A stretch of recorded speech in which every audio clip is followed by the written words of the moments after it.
people to start voting, and that's a lot of people already.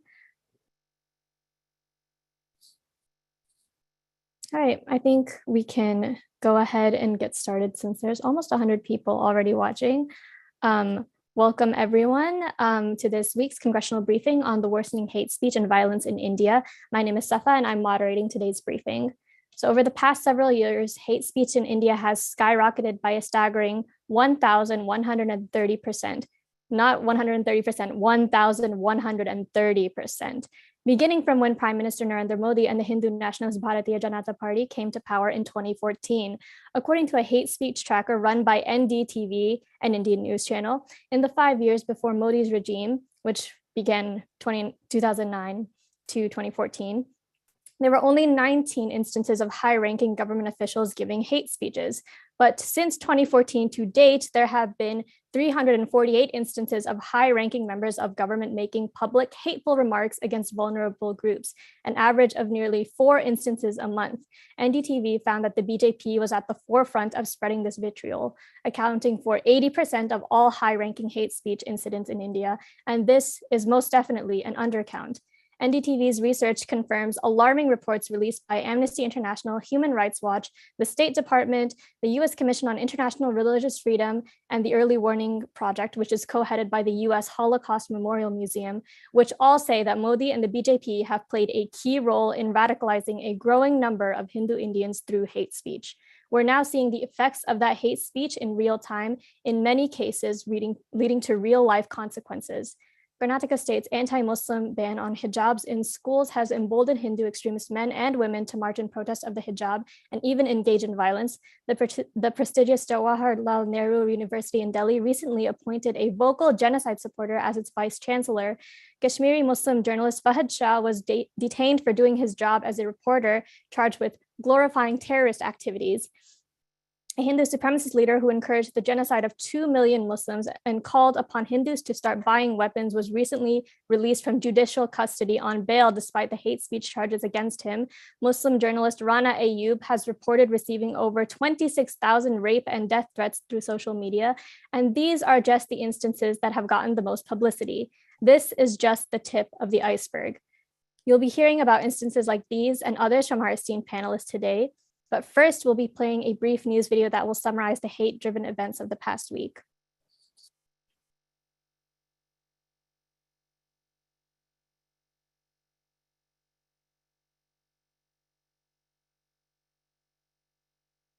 If we could pull up that video, please.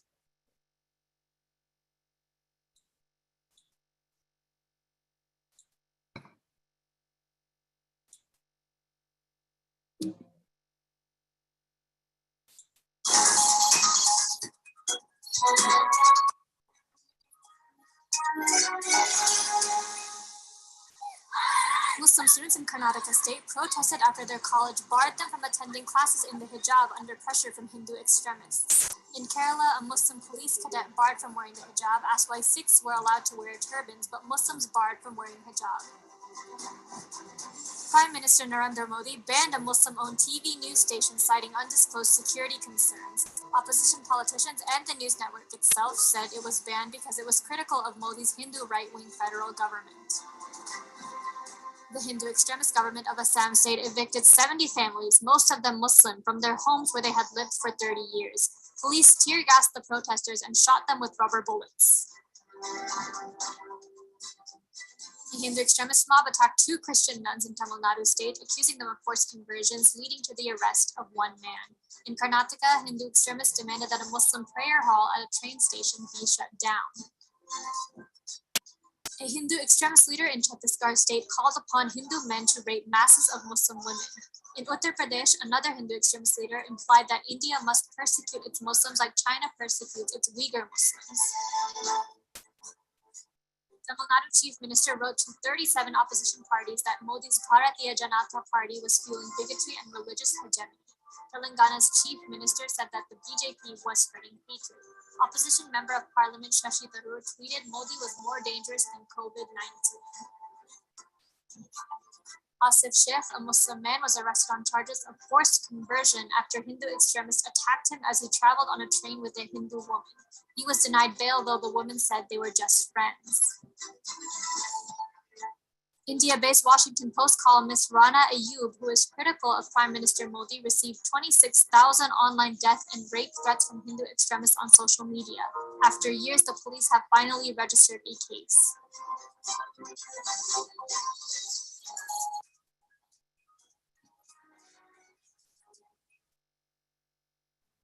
Thank you so much for playing that video. So as you can see from that coverage, hate speech has become the norm in India, unfortunately, and we'll now be turning it over to our esteemed panelists who will be discussing this issue in more detail. So first up, we have Annapurna Menon. Annapurna is a doctoral researcher and visiting lecturer at the University of Westminster. Her current research project is focused on coloniality of post-colonial nation states with India as her case study. She is currently involved with the International Solidarity for Academic Freedom in India. Anna, over to you. Good evening to everyone listening in. I am here to draw your attention to the status of press freedom in India, focusing specifically on the case of a Kashmiri journalist, Fahad Shah. I also want to inform you that the reason as to why a Kashmiri journalist isn't in front of you talking about this speaks volumes about the state of freedom in Kashmir. As a lot of you might be aware, with the current BJP government getting re-elected in 2019, India's press freedom has become a cause for global concern. While India's ranking has slipped to 142 on the index, the situation on ground is extremely alarming, with 4 journalists being killed in 2022 for simply doing their jobs. Journalists have been exposed to all kinds of dangers, police violence, reprisals instigated by local officials/ministers, illegal detentions, slapping them with sedition, and so on. Women journalists, especially those belonging to minority communities, are often hounded and viciously trolled on social media. In light of this, the situation in Indian-controlled Kashmir is even more dire.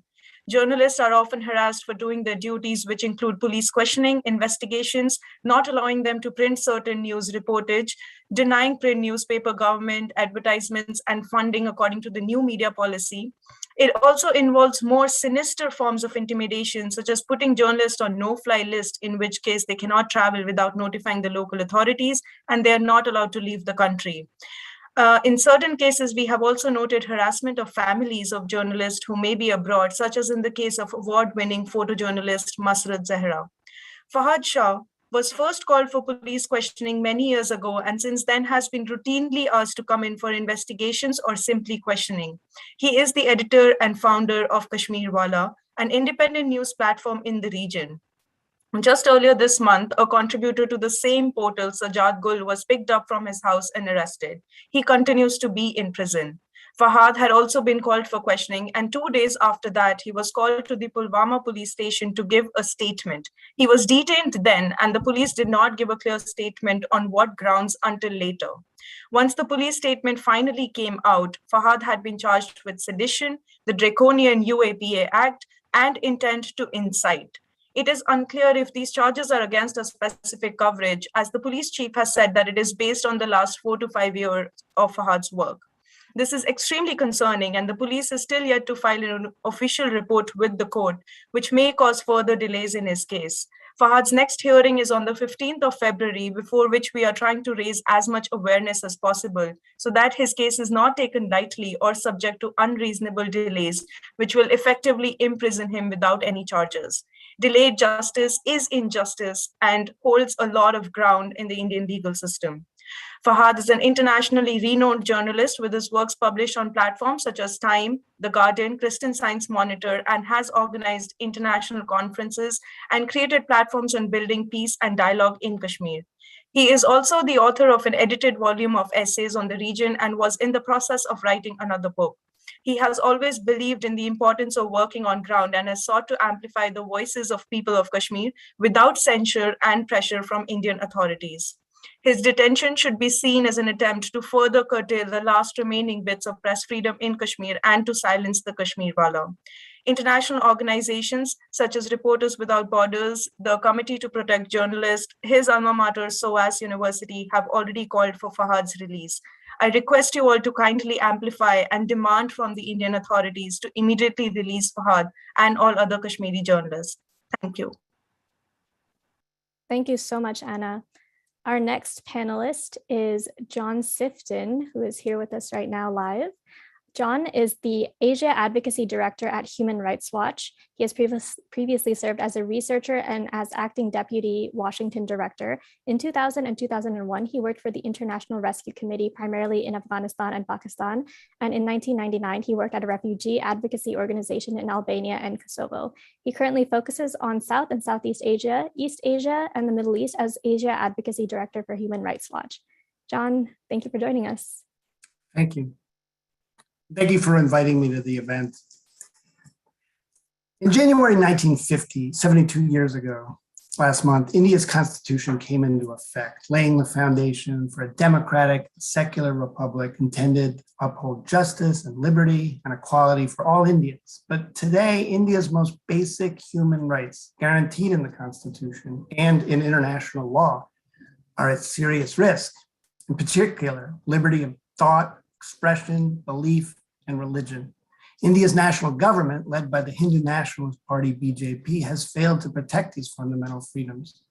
And many of its policies and actions are now violating these rights and contributing to a growing sense of insecurity and inequality for religious minorities and vulnerable populations especially. The greatest threat to India's constitution today is the government's promotion of India's majority religion, Hinduism, at the expense of the country's secular foundation and its religious minorities. BJP leaders and affiliated groups have long stigmatized communities as a threat to national security and to the Hindu way of life.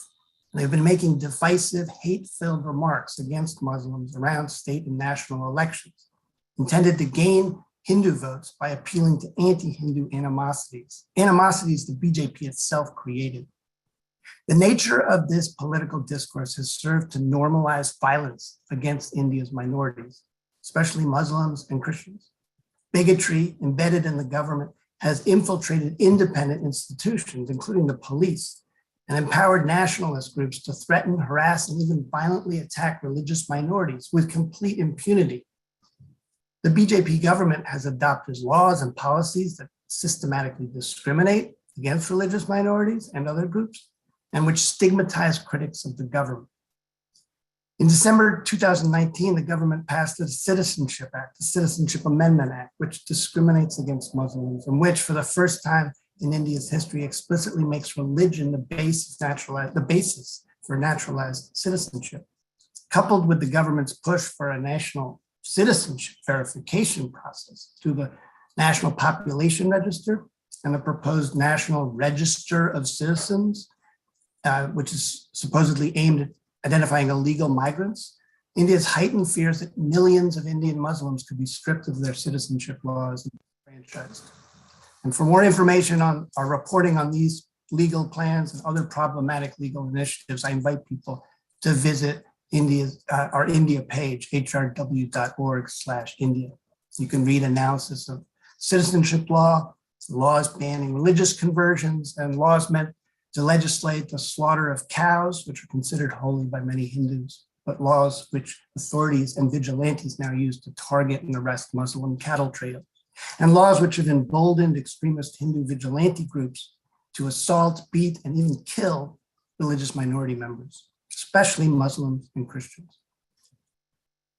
Indian authorities have been using draconian laws on sedition, counterterrorism, and national security, and foreign funding regulations, as well as hate speech protections to attack opposition, civil society, human rights defenders, journalists, and other critics of the government. And people who protest or criticize the government are frequently labeled anti-national, and the authorities target them using these politically motivated legal provisions, or alleging financial fraud or irregularities. Farmers protesting against amendments to agriculture laws are labeled as terrorists. Muslim students and civil society groups protesting against the discriminatory citizenship law have been charged with terrorism. Prominent human rights defenders who work with India's most vulnerable populations are languishing in prison on baseless terrorism charges, even as a growing body of research points to the use of spyware that is used to plant evidence against them. The government has meanwhile been using the Foreign Contribution Regulation Act to shut down foreign funding for thousands of civil society groups, and especially going after those who work on human rights issues. So civil society groups and journalists now are facing serious problems, especially in Kashmir, since the government crackdown revoking the government's decision to revoke the status in 2019. The government regularly shuts down the internet in the region to black out communications and prevent protests and rallies, and arrests and prosecutes critics. The government is also using technology to curtail rights as part of its broadening crackdown on freedom of expression across the country. The BJP-led government has enacted new internet rules to gain greater control of online content. And these rules, using information technology, put pressure on social media companies to censor content and share information on users with the government for politically motivated prosecutions or investigations. There are also growing concerns over the independence of Indian institutions, which have long provided checks and balances that are imperative in any democracy. So the Election Commission, the judiciary, the National Human Rights Commission are all facing increasing scrutiny under implications of bias. India's constitution has endured for over 70 years, in part because the people of India have used it to expand their freedoms over time. But tragically, today, the Indian government institutions that are supposed to uphold the country's constitutional values are eroding them while fueling discrimination, hatred, and violence. These deteriorations are threatening India's underlying identity, the very idea of India as a diverse, pluralistic nation state. And they harm India's global standing as a functioning, rights-respecting democracy. So in every opportunity that presents itself, US officials, US citizens, members of Congress should forcefully communicate concerns about these deteriorations to the Indian government. Thank you very much for inviting me. Thank you so much, John. For those of you who have questions for our live panelists, please stick around till the end. We'll be having a Q&A session where you can type your questions into the chat box. Now, for our next few speakers, they were not able to join us live, but they've graciously recorded their remarks for us. And we'll be starting with Noam Chomsky. You all know his name. Professor Noam Chomsky is the world's most illustrious public intellectual who has been a peace activist for over 6 decades. He rose to prominence as an outspoken activist after his anti-Vietnam War essay gained national attention, and he has remained a vocal critic of the dangers of US imperialism. He's made his name as a world-renowned linguist, philosopher, cognitive scientist, and a historian, and is best known as the father of modern linguistics, being a major figure in analytic philosophy and one of the founders of the field of cognitive science. He is also the author of over 100 books on topics ranging from failed states to capitalism to media propaganda, and we are so honored to have his remarks here with us. So if we could go ahead and play that video, please. The pathology of Islamophobia is growing throughout the West. It's taking its most lethal form in India, where the Modi government is systematically dismantling Indian secular democracy and turning the country into a Hindu ethnocracy with almost 250 million Muslims becoming a persecuted minority. The assault is taking other forms as well, including a general attack on independent thought and the educational system, primarily directed against Muslim victims, but by now extending beyond. That's apart from India's terrible crimes in Kashmir. Those crimes have a long history. They've been sharply escalated by Modi's right-wing Hindu nationalist regime. Kashmir is now brutally occupied territory under harsh military control, similar in some ways to occupied Palestine. There are some bright spots, like Kerala, and there's courageous resistance everywhere. But the 1,000-year war that William Polk eloquently described continues to be waged in full force. The situation in South Asia is particularly painful, not only because of what is happening in Pakistan as well, but also because of what is not happening. It's not a secret that if current trends persist, much of South Asia will be literally uninhabitable in the not distant future because of the ongoing destruction of the environment. There are feasible steps that can be taken to avert this horrendous catastrophe. They are not being taken at anything even close to what is needed. Instead, policies are directed to cruel repression in preparation for chemical war. The crime, of course, is not restricted to South Asia. The massive burden of guilt lies on the rich countries of the West, but the global South, which did not create the crisis, will be its most tragic victims, indeed already are, with South Asia's torment among the worst. There is hope, there are opportunities, not for long.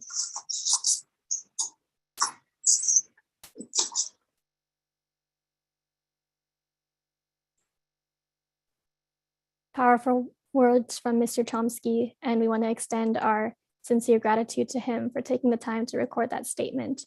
Now we'll be turning it over to our next video from Angana Chatterjee, who is an Indian anthropologist, activist, and feminist historian whose research and advocacy work focuses mainly on India. She co-founded the International People's Tribunal on Human Rights and Justice in Kashmir and was a co-governor from April 2008 to December 2012. She has served on human rights commissions and offered expert testimony, including at the United Nations, European Parliament, United Kingdom Parliament, and United States Congress and commissions. Her books include Breaking Worlds, Religion, Law, and Nationalism in Majoritarian India, The Story of Assam, Majoritarian State, How Hindu Nationalism is Changing India, and Conflicted Democracies and Gendered Violence, The Right to Heal. She will speak to the escalation of Hindu nationalist mobilization prior to the 2022 elections. We could pull up her video, please. I thank the Indian American Muslim Council for inviting me today, and I'm honored to join the distinguished speakers.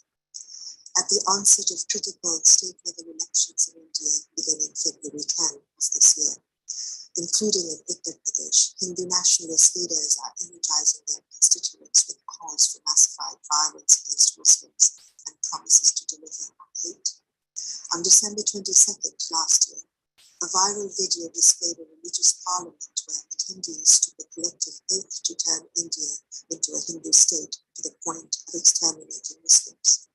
At this Dharma Sansa, religious parliament in Haridwar, Hindu spiritual leaders and activists justified genocidal violence and the ethnic cleansing of Muslims, provoking Hindus to take up weapons to participate in the cleaning campaign, just like in Myanmar.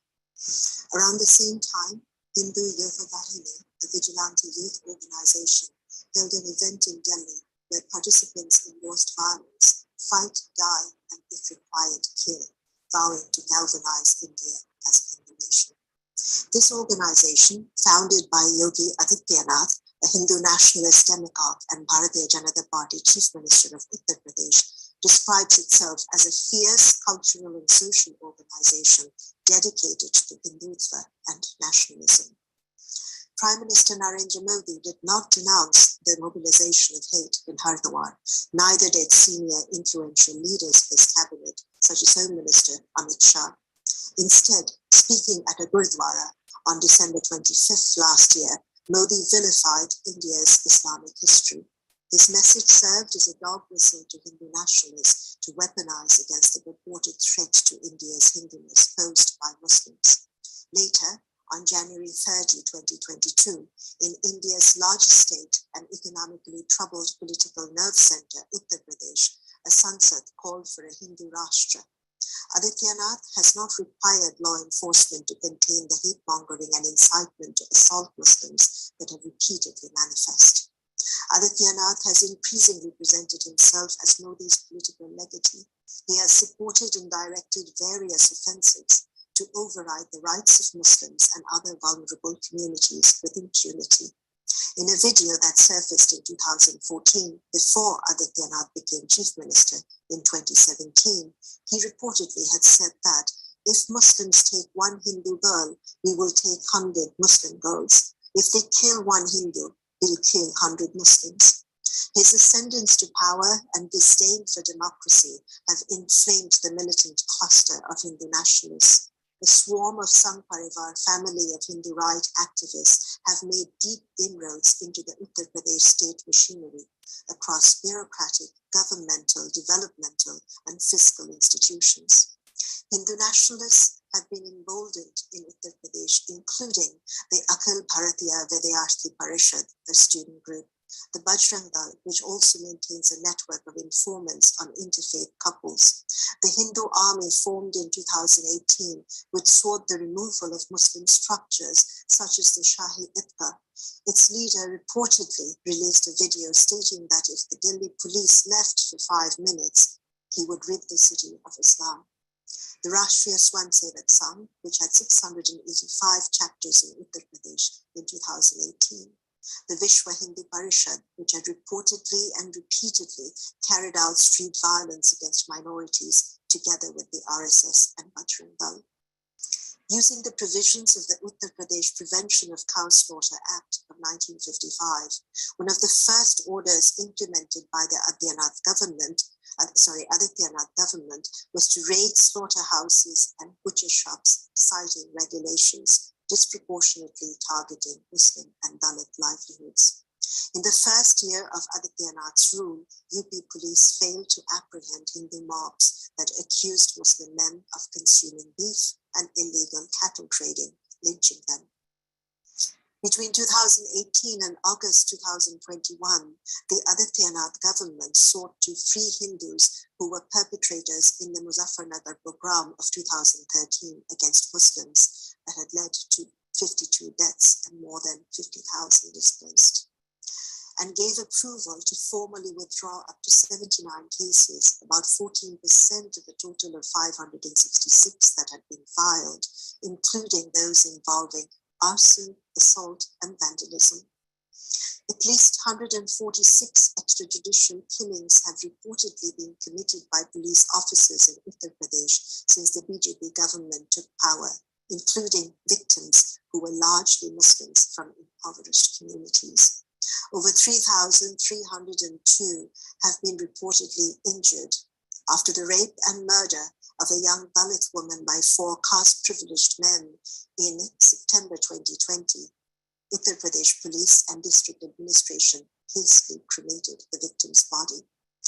Adityanath's imprint is evident on the massive state-led and Hindu nationalist Khadr-supported operation to dispossess Assam's Bangla descent Muslims. As protesters across India demonstrated against the Prejudicial Citizenship Amendment Act in December 2019, 23 persons, again mostly Muslims, were killed in Uttar Pradesh in separate incidents. Reportedly, most were killed by police bullets. Adityanath's BJP poses as an ally to Hindus, extolling the demolition of the Babri Masjid in Ayodhya, continuing the government of India's militarized rule and colonial relations to Indian-administered Kashmir, supporting forcible conversions to Hinduism, corrupting the reservation system, prescribing cattle slaughter, prohibiting Muslim women's right to wear the hijab, and scaling up the Love Jihad campaign. The notion of love jihad is a Hindu nationalist conspiracy that propagates bigotry to criminalize Muslim men and perpetuate Islamophobia. Love jihad racializes Muslims as violent and promotes loathing of the Muslim other.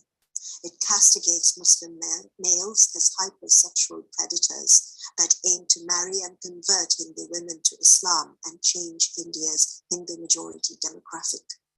This chauvinist deception manufactures the siege of Hindu culture, portraying Hindu women as vulnerable and without agency and as potential traitors while seeking to efface their rights.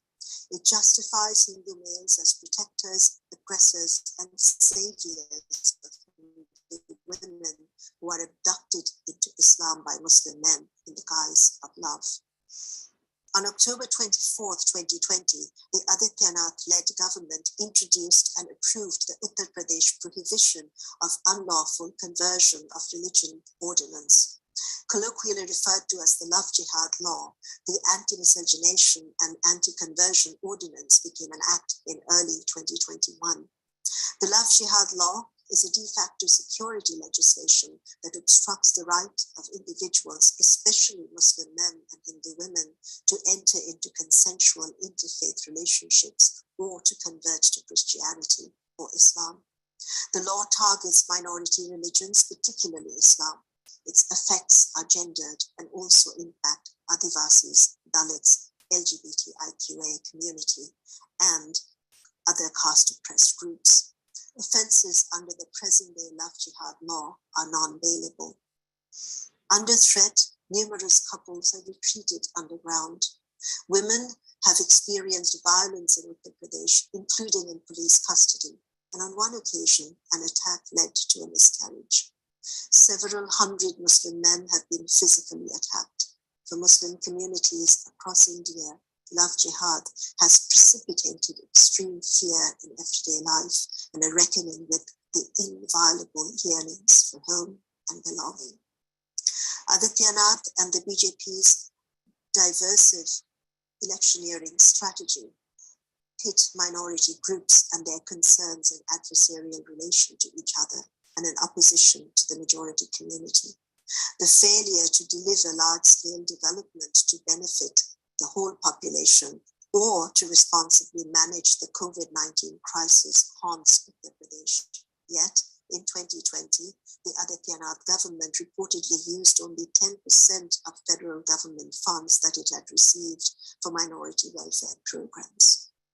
Adityanath has alleged that UP Hindus, 80% of its population approximately, will deliver the state to the BJP in the 2022 elections. With a large cadre in place, Hindu nationalists are using hate speech to rally grassroots activists and fence-sitters.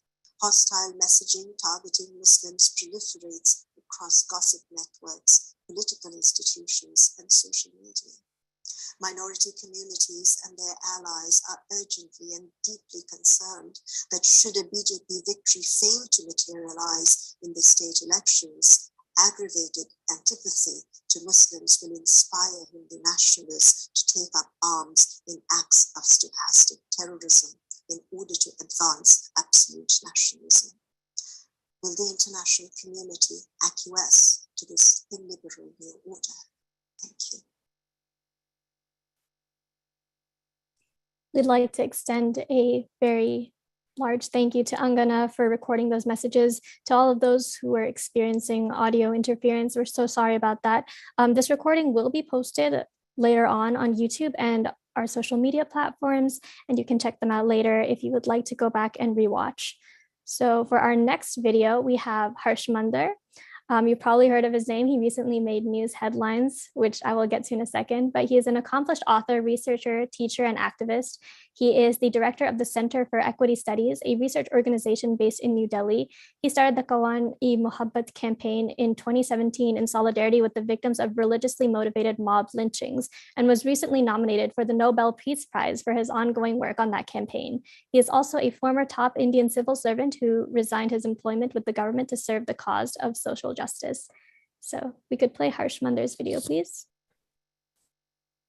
This is a profoundly different country from the one that was imagined and promised in its freedom struggle led by Mahatma Gandhi and written into its constitution. India, it was pledged, would be a humane and inclusive country, assuring equal citizenship in every way for people of every faith, caste, gender, language, culture, ethnicity. It would not matter which God you worship, or if you worship no God, you would be an equal citizen in every way. What led to the assassination of Mahatma Gandhi just months after India won her freedom? It was this insistence on humane and inclusive citizenship. particularly that India would belong equally to its Muslim citizens as it does to all others. He believed in this idea of India so deeply that he was willing even to give up his life for this. It is important to look back with immense gratitude, not just as Indians, but of all of humankind everywhere, I believe, for the immense moral courage that he demonstrated at the time of India's freedom and partition. Imagine that 1 million people had died in Hindu-Muslim riots at that time. Some 14-15 million people were displaced. It was the largest displacement in human history, including my own family who was in what is now in Pakistan. Rivers of blood were flowing, there was rage, there were anger, there were literally millions of refugees. And it was, the mood was that Pakistan is a country based on religion.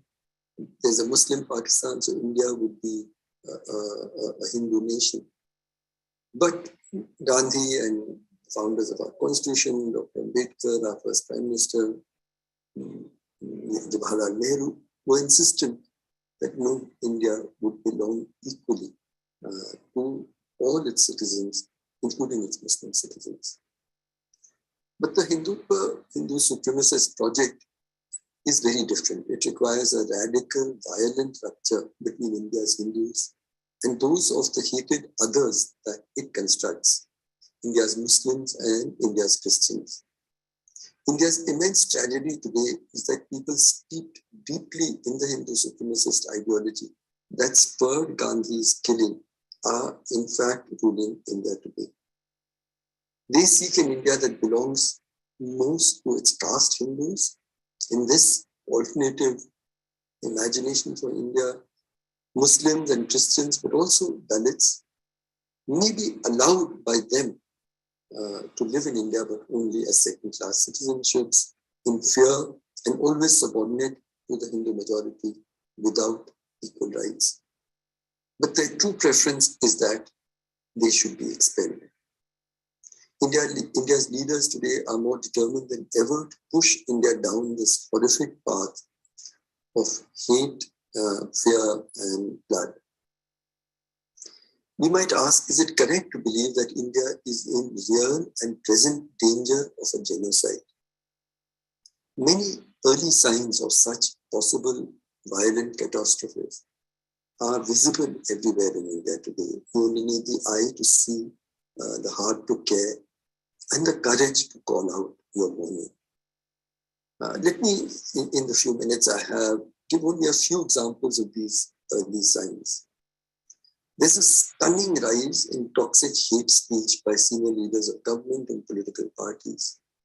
It has been calculated there's been a 1,130% increase in since Modi came to power in 2014 compared to the preceding regime of hate speech by senior leaders, led sometimes by the Prime Minister, but much more shrilly by his Home Minister and several union and chief ministers.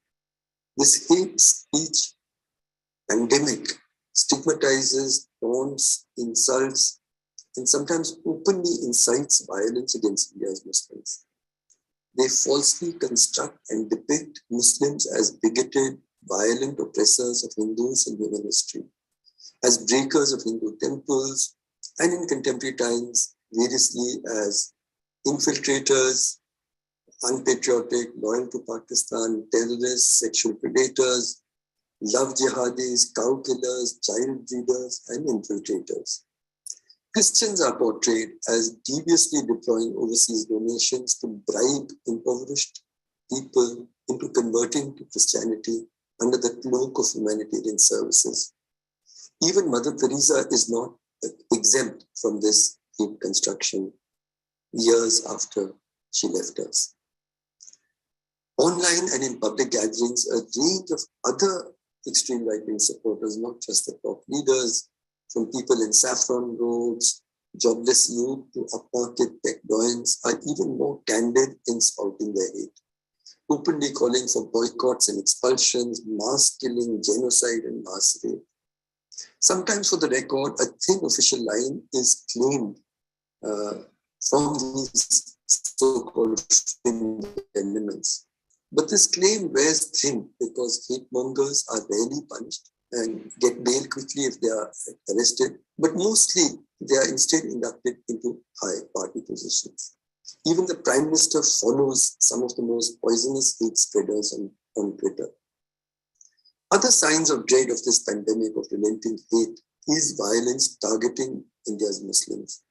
Brutal lynching, eerily reminiscent of Jim Crow's America, have become increasingly routine.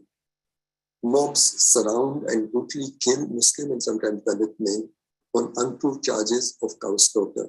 And all of this is gleefully videotaped and circulated on social media, consumed by millions.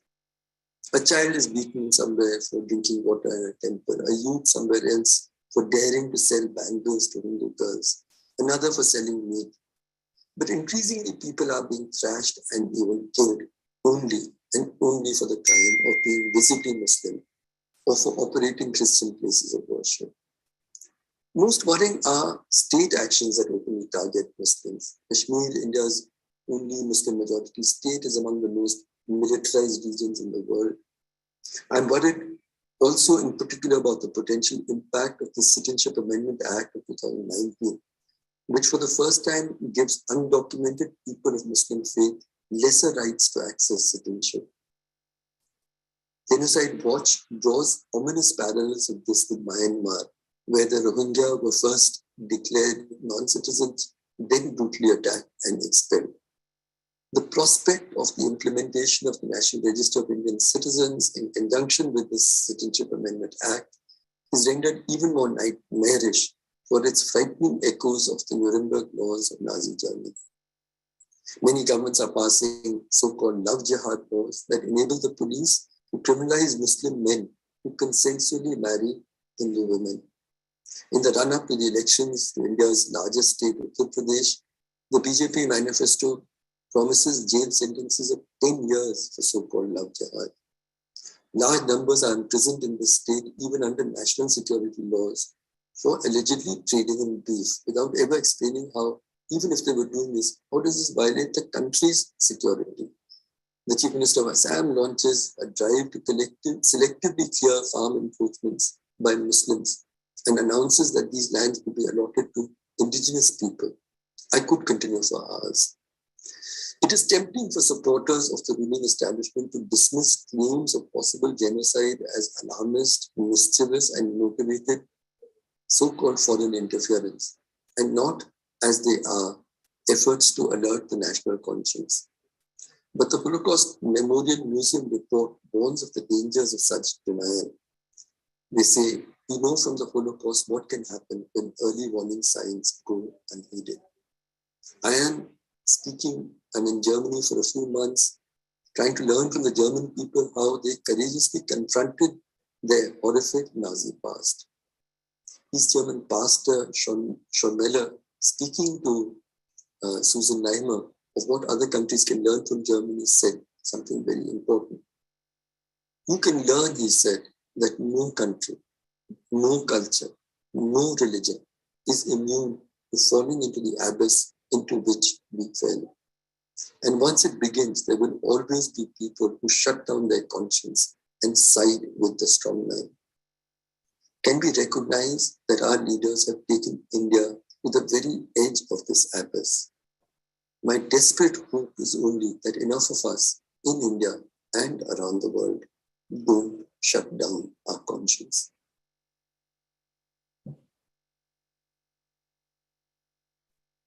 Sincere thank you to Harshmander for recording those statements for us. We really, really appreciate it. So we will now be starting our brief Q&A session for our live panelists, which is Anna and John. If you have any questions for them, you can submit them in the chat box. I am noticing one common thread among a lot of the questions, and that is kind of twofold, which is one, how can people in the United States combat this growing Hindu nationalist movement among Indian Americans, as well as how can we get the Biden administration's attention and sort of combat like this kind of apathy that he has towards the state of Indian minorities. So either one of you, feel free to answer.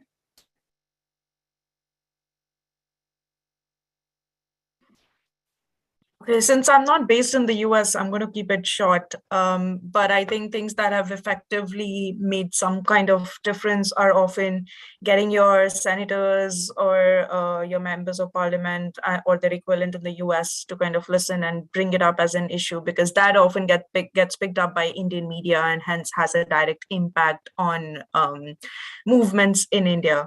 Secondly, I think it is really, really important to kind of often take a backseat ourselves and amplify the voices that are already speaking about these issues, amplifying them in whatever way that is possible. And now that my friend is in prison, even though the whole situation might seem hopeless and we don't know if this petition will work or if other things will work, I think just knowing that there are people out there who are calling for their support and constantly talking about this and raising awareness, it did seem to give him a bit of hope, and to us as well. So I think that is one thing we can definitely do.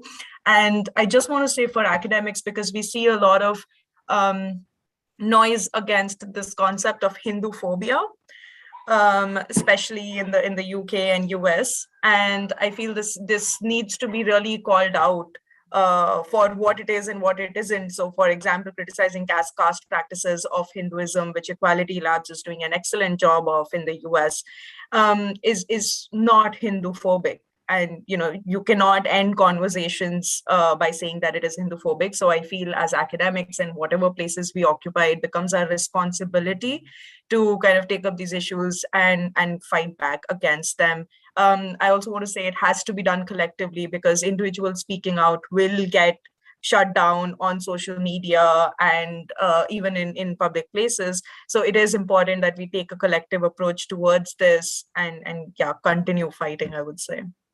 Thank you. Thank you so much. John, if you'd like to add on that, we'd love to hear from you. I think you're on mute. I apologize. I didn't hear the earlier question, but one thing I just wanted to stress that I didn't make in my comments was the need for members of Congress to weigh in with the Indian government about all the issues that have been raised. It has a big impact, and I think the Indian government takes it very seriously, especially if it's made publicly.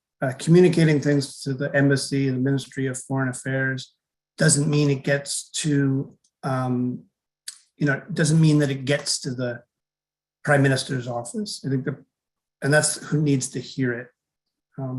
So that, that's a key concern. So I think publicly making statements and confronting Indian leaders when they are visiting the US, if necessary publicly, is all to the good. I mean, when Prime Minister Modi came and went to Texas, for instance, some members of Congress did in fact raise issues with him directly. That's good. That's the kind of thing that they need to hear, because that's the only hope we're going to have in the near term for him to rein in the party and keep them from doing the worst things that they otherwise might do, which is not, success, but it's better than just impunity writ large. If I could reiterate to you, like one of the common questions that I'm seeing relating to the US, there's a large and in fact growing number of Hindu Indian Americans who do support Hindu nationalism here. There's a lot of questions asking on how to combat that sort of like under the radar nationalism, and how can we address that with lawmakers and such? Yeah, on that, I would say that, I'm not a member of the Indian American diaspora, obviously, but my experience has been that just like the United States of America in general, and just like India in general, people come in all kinds of shapes and sizes and viewpoints, and the diaspora is no different. Are there people who support the BJP and Prime Minister Modi? Absolutely, there are. But there are also many, many Indian Americans who are shocked and horrified by what's going on, as this event makes clear. So the worst thing that could happen is for members of Congress to assume that because some constituents voice BJP supportive viewpoints, that somehow represents the views of the diaspora in general, which would be a very undemocratic and unscientific and unobjective way of looking at things. If you want to engage with your diaspora constituents, then do so, but recognize that they're not all going to have the same views. They're not, especially from a country as large as India. So yeah, that's what I'd say about that. It would be erroneous for a member of Congress to make an assumption based on even 100 calls from constituents, because one thing that BJP affiliated Hindu groups in the United States have done is, attempted to clog, I don't know if that's the right word, but spam, clog the telephone lines and the email inboxes of members of Congress to make it seem as if there's this, broad support for BJP in the US. Maybe there is, maybe there isn't, but the point is it's a misleading, it's a misleading assumption to make. Thank you. I'm going to see if I can pull up one more question because we do have some time left. I'm seeing a lot of questions on the role of social media in spreading this hate. And I was wondering if we could get some commentary on that and how that, if there is a way to combat it, what would that be? Well, I could say this. We've spoken to Facebook insofar as or Meta, I should say, insofar as they're the owner of WhatsApp, and with respect to challenging the government's efforts to create a backdoor to WhatsApp, but also about the moderation of content that pushes hate messages or misinformation. And they've taken some steps, like limiting the number of members of groups that you can forward WhatsApp messages to online. But when it comes to YouTube, Facebook, and any other social media platform that can spread links, the truth of the matter is these companies have lost control of their product. They've lost control of their platform. It's like a nuclear power plant melting down. During a meltdown, you lose control of the chemical reaction. And I think that's essentially what's happened here, which raises some very tricky questions about what needs to be done next. It may be something quite extreme in terms of the social media companies. And this goes beyond India. This goes to Burma and Sri Lanka and Ethiopia, where these platforms have been used to spread hateful, toxic information. And the fact is there's just too much content for the algorithms and programs to catch, and they're never going to be able to hire enough people to monitor the content because it's just literally too much content.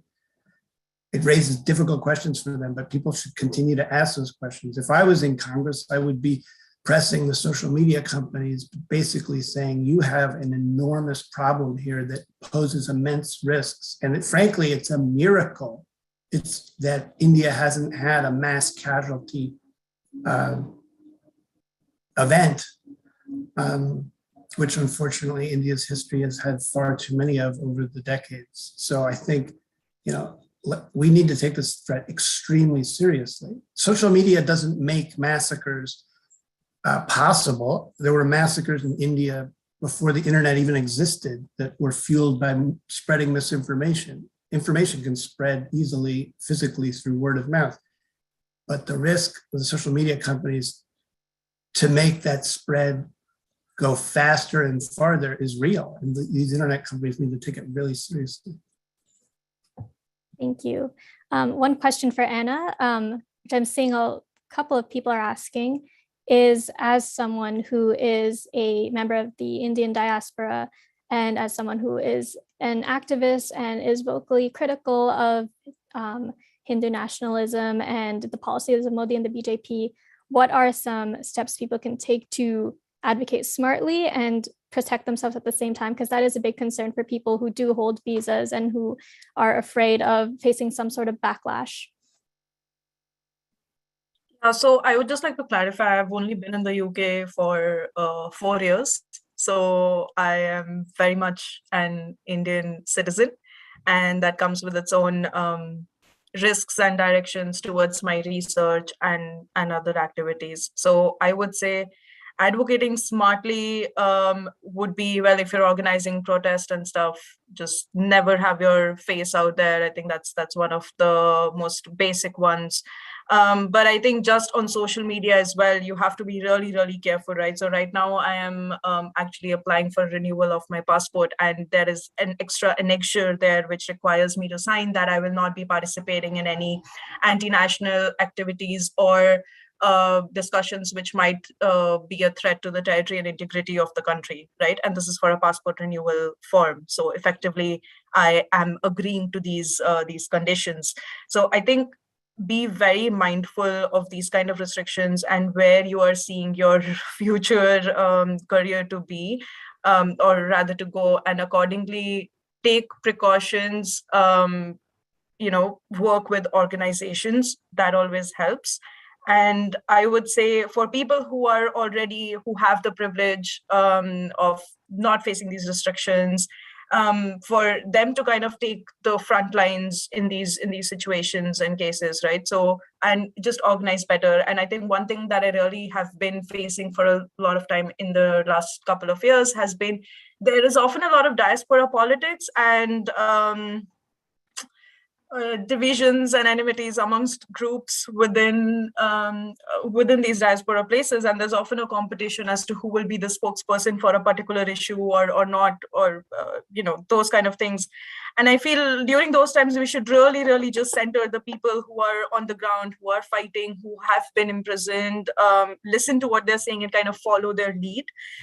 We have privileges in the sense that I can directly write to my MP, even though my MP is Corbyn, who's been completely sidelined in British politics right now. But I do have that privilege of getting more access to parliamentarians than somebody would in India. So using those privileges to tap into official channels to bring about policy changes is extremely useful. So yeah, for people with precarious visas, be careful, but I would not say, be completely silent, because yeah, even if you want to go home, you would not want to go to a home that doesn't exist anymore. So yeah. Thank you so much. And I think we will wrap up there. I know we still have like a lot of people who have questions. If you would like to contact us afterwards, you can contact any one of the co-hosters of this event. We all have contact us pages, and you can submit further questions there and also access resources. So as we close up, I just want to say thank you so much to all our speakers for taking the time to join us, especially those who could make it here live, as well as to those who could record messages for us. That was so, I know that took up time. So thank you so much for doing that. And also thank you to everyone watching for joining us today. So as you've heard from our esteemed guests, hate speech is not just speech, it is a tool. And in the hands of Modi and his supporters, it has become a weapon to strip away the basic human rights of millions of vulnerable people. We urge every one of you, especially those with the privilege of living in the diaspora outside of India, to take this issue seriously and do not wait until hate speech turns into mass violence to take action. Now, as we conclude, I'd like to thank the co-organizers of this briefing, Amnesty International USA, Genocide Watch, 21 Wilberforce, Hindus for Human Rights, Indian American Muslim Council, International Christian Concern, Jubilee Campaign, Dalit Solidarity Forum, the New York State Council of Churches, Federation of Indian American Christian Organizations of North America, India Civil Watch International, Students Against Hindutva Ideology, Center for Pluralism, Indian Muslim Institution, International Society for Peace and Justice, Association of Indian Muslims of America, and the Humanism Project. For further resources, as I said, please do check out any of these organizations' websites. Thank you again for joining, and have a great rest of your day or night, depending on where you are.